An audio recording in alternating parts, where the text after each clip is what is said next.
Have you ever felt like you're searching for God, yet something seems to blur your vision? You try to pray, to believe, but it feels like a veil stands between you and the truth. Today, we begin a journey of clarity, a prayer for God to remove the scales from our eyes so we can truly see Him. Because sometimes, what blinds us isn't darkness, it's illusion. And the first step to seeing clearly is to admit, Lord, I don't see as I should. If your heart already feels stirred, don't forget to like this video, subscribe, and turn on the notifications. Let's walk together in this prayerful morning. Spiritual scales aren't physical, but they block your view just the same. They're built from disappointments, fear, sin, or routine. Just like Saul, on the road to Damascus, we too can be spiritually blind, thinking we see when in truth we're lost. That blindness can look like stress, confusion, or even pride. And many times we don't realize we've stopped seeing God. But He's there, patient, waiting for us to ask, Lord, open my eyes. Stay with me until the end of this video. What comes next might be the message your heart has been waiting for. Sometimes we move through life seeing everything, except what truly matters. A spiritually blind person may keep busy, attend church, speak about God, but still feel distant from Him. Have you ever felt numb during prayer, or lost in the noise of your thoughts? These are signs, not of failure, but of a soul calling for light. There's no shame in admitting you've been blind. In fact, it's the moment your vision starts to return. And in the next chapter, we'll begin uncovering what hides the light in your life. The journey to spiritual sight doesn't begin with a miracle. It begins with a whisper. God, help me see. A heart that prays sincerely opens a window to divine light. Jesus often healed the blind only after they cried out for mercy. Why? Because desperation leads to surrender, and surrender opens the eyes. So today, don't worry about the right words. Just come honestly before Him. Say, Lord, remove what clouds my vision. And as we continue, I'll lead you in a prayer that can change the way you see everything. I once heard the story of a woman who prayed the same prayer for years. Lord, show yourself to me.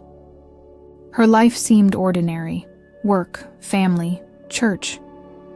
But deep down, she felt blind. One morning, during prayer, something broke. A wave of clarity washed over her. She saw her bitterness, her fear, her pride, and she wept. But in that weeping, she finally saw Jesus, not just with her mind, but with her spirit. That moment didn't erase her problems, but it changed how she walked through them. And your moment could be next. Throughout the Bible, God opened the eyes of His people, not just physically, but spiritually. Saul became Paul after scales fell from his eyes. The disciples on the road to Emmaus recognized Jesus only after He broke bread. Elisha's servant saw the invisible army of angels only after Elisha prayed. Revelation happens in God's timing, but it always begins with a heart ready to see. What if today is your moment? Stay close, because what we're about to uncover might shift your entire perspective.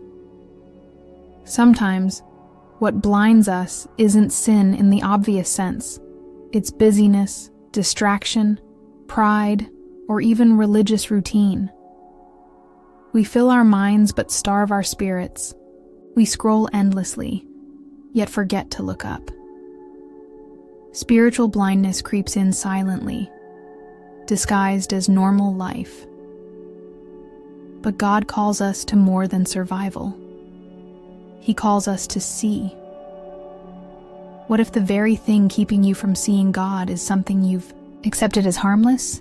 In the next chapter, we'll explore how to recognize and remove those blindfolds, one by one. Now, let's pause for a moment and pray. Lord, I come to you as I am.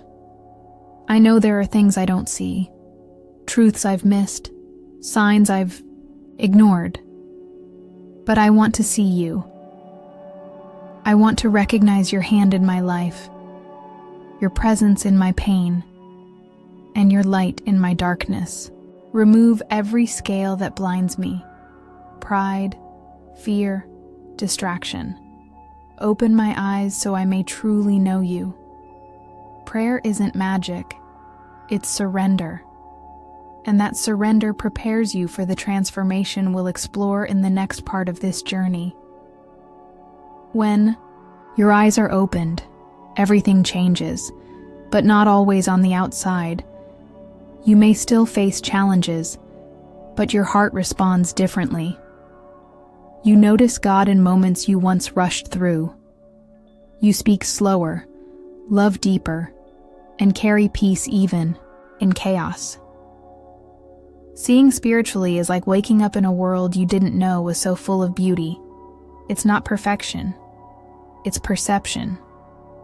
And in the next chapter, we'll reflect on how to keep your spiritual vision clear, even when the world tries to dim it.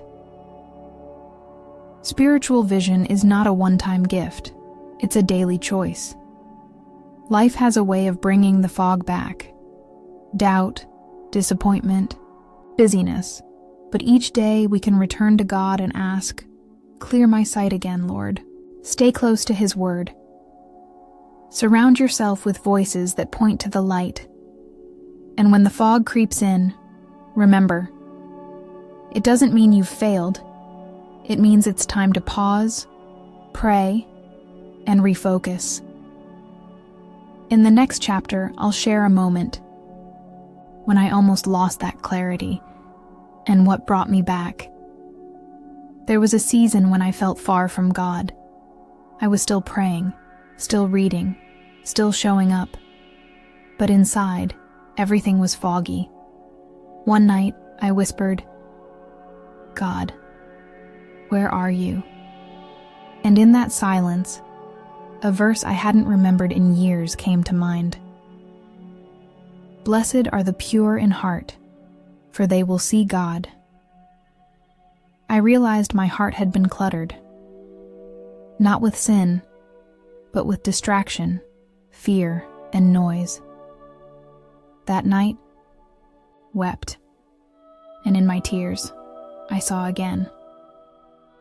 In the next chapter, I'll lead you in a moment like that, just you and God.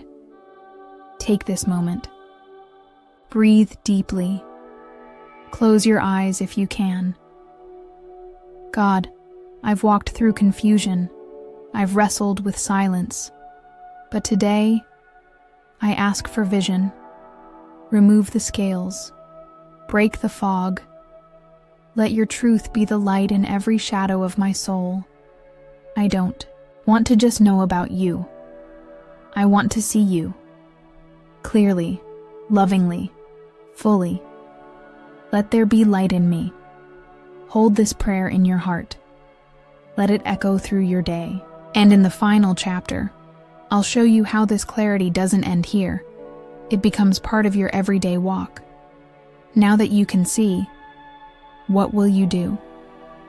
Clarity is a gift, but also a calling. A life lived with open eyes is a life of purpose. As you step into your day, ask God to keep unveiling more of Himself. Don't rush. Don't forget. Keep seeing. And if this journey spoke to your heart, share it. Someone else may be walking in the dark, waiting for a light. If this message blessed you, don't forget to like, comment your testimony below, and subscribe for more content that draws you closer to God. Until next time, Keep your eyes open.